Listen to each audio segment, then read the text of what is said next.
ஆனா சீமான் என்ன கேக்குறான், உங்க பெரியார் வந்ததா எங்களுக்கு எல்லாம் கல்வி கிடைச்சதா, இது எப்படி பெரியார் மண்ணு அப்படிங்கிறாரு. வந்து பாருடி, இதுக்கப்புறம் இந்த முந்தைய சொல்லி பேசிருக்காப்ல, பெரியார் சிலையை உடைப்பான்னு. நீ வேணா கை வச்சு பாரு, உங்க கை இருக்கான்னு பாப்போம். வச்சு பாரு, அவ்வளவு தைரியமான ஆளை வச்சு பாரு. 2000 வருஷத்துக்கு முன்னாடி இருந்த கல்வி எப்பொழுது தமிழருக்கு மறுக்கப்பட்டதுன்னு கேட்டா நீ அறிவாரு. ஆனா சீமான் என்ன கேக்குறான், உங்க பெரியார் என்னையா நாங்கெல்லாம் படிச்சோமான்னு கேக்குறாப்ல. சீமான் நான் கேக்குறேன், அவையார் படிச்சாங்க, திருவள்ளுவர் படிச்சாரு, உங்க அப்பதான் படிச்சதா சொல்லியா? உங்க அப்பா என்ன படிச்சாரு கிழிச்சாருன்னு சொல்லு. முப்பாட்டை ஏன் படிக்கிற?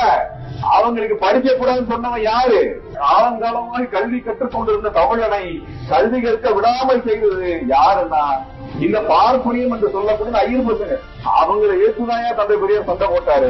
ஏன்னா பிஜேபி என்ன தேவைன்னா 6 வயசு 8 வயசுல குழந்தைங்களை கல்யாணம் பண்ணி கொடுக்கணும். பொம்பளை பிள்ளைங்க படிக்க கூடாது. நீ பிஜேபி ஆட்சி செய்யக்கூடிய மாநிலத்தில் போய் பாருங்க, பொம்பளை பிள்ளைங்க படிக்க அனுப்ப மாட்டேங்கிறான். 8 வயசு 10 வயசு 12 வயசுல கல்யாணம் பண்ணி தரலாம். அதை நடைமுறைப்படுத்த வேண்டும் என்று சொல்லிதான் பிஜேபி காரன் பெரியாருக்கு எதிராக பேசிக் கொண்டிருக்கிறார்.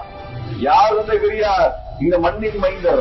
அவரை கொச்சைப்படுத்தி ஒரு ஈனப்பயன் இங்க இந்த மண்ணில தன்னை பெரியாருக்கு எதிராக பேசுகிறான் என்றால் மானமுள்ள ஈரோட்டு தமிழர்கள் கைகட்டி வேடிக்கை பார்க்க கூடாது. பிஜேபிக்காரன் சொல்றாரு புதிய கல்விக் கொள்கையின் அண்ணாமலை புலம்புறாரு தெரியுமா? அந்த புதிய கல்விக் கொள்கை என்னன்னா, அப்பா செஞ்ச தொழிலை தான் மகனும் செய்ய வேண்டும். ஐயர் பிள்ளைங்களாம் படிக்கும், நம்ம பிள்ளைங்களா நம்ம என்ன கூலி வேலை பார்த்தோமோ, என்ன அன்றாட வேலை பார்த்தோமோ அந்த வேலையை பார்க்க போகணும் என்ற ஒரு கல்விக் கொள்கையை கொண்டு வந்தவர் ராஜாஜி.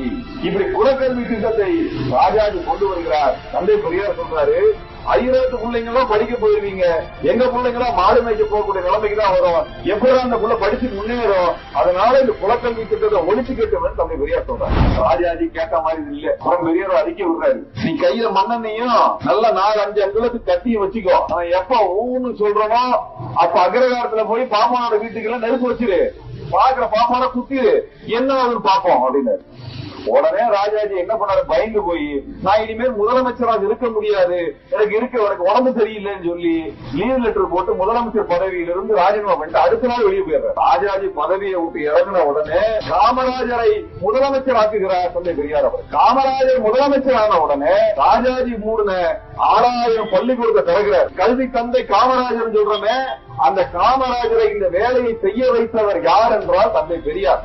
நான் நேரா சொன்னேன், வா விவாதம் பண்ணுவேன்னு. ஓடி போனாப்புல. சீமானின் வீடே முற்றுகையிட்டு கேள்வி கேட்ட, வா வெளியே வா பேசுவோன்னு. பயந்து போய் ஓடி வந்துட்டாப்புல.